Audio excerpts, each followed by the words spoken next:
Personal construct psychology is a theory of personality and cognition developed by the American psychologist George Kelly in the 1950s. From the theory, Kelly derived a psychotherapy approach and also a technique called the Repertory Grid interview that helped his patients to uncover their own constructs, with minimal intervention or interpretation by the therapist. The Repertory Grid was later adapted for various uses within organizations, including decision-making and interpretation of other people's worldviews. Kelly explicitly stated that each individual's task in understanding their personal psychology is to put in order the facts of his or her own experience. Then each of us, like the scientist, is to test the accuracy of that constructed knowledge by performing those actions the constructs suggest. If the results of our actions are in line with what the knowledge predicted, then we have done a good job of finding the order in our personal experience.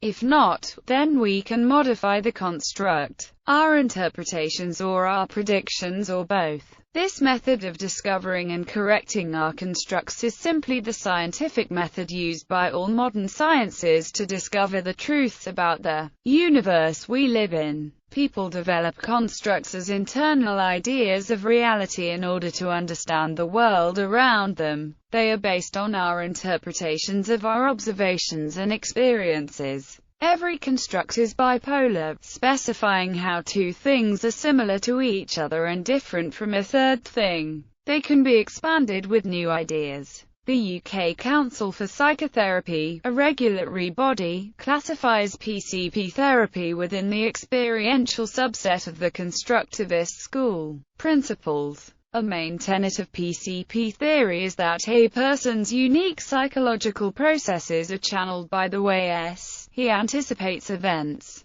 Kelly believed that anticipation and prediction are the main drivers of our mind. Every man is, in his own particular way, a scientist. 1. Said Kelly. In that he is always building up and refining theories and models about how the world works so that he can anticipate events. We start on this at birth and continue refining our theories as we grow up. We build theories, often stereotypes, about other people, and also try to control them or impose on others our own theories so that we are better able to predict their actions. All these theories are built up from a system of constructs. A construct has two extreme points, such as happy, sad, and we tend to place people at either extreme or at some point in between. Our mind, said Kelly, is filled up with these constructs at a low level of awareness. Kelly did not use the concept unconscious. Instead, he believed that some constructs are pre-verbal, their lack of verbal labels often being because they were developed before the person had the use of words. A given person or set of persons or any event or circumstance can be characterized fairly precisely by the set of constructs we apply to it and the position of the thing within the range of each construct. So Fred, for instance, may be just half between happy and sad and definitively clever rather than stupid.